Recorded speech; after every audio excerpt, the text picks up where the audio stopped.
రెండవ రాజులు 19వ అధ్యాయము 30 వచనాన్ని చదువుకుందాం. ప్రభు ఈ 2022వ సంవత్సరంలో మన నుండి ఏమి ఆశిస్తున్నాడు?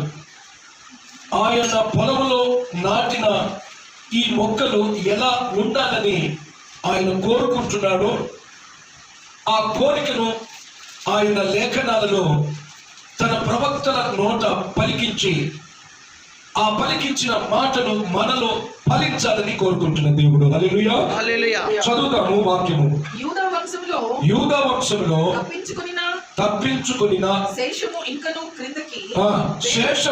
ఇంకను క్రిందికి పేరు తన్ని శేషము ఇక మిగిలిన వారు ఎంత మంది అయితే ఉన్నారో, పోయిన వారు పోగా మిగిలిన వారు ఎవరైతే ఉన్నారో వారు వేరు తన్ని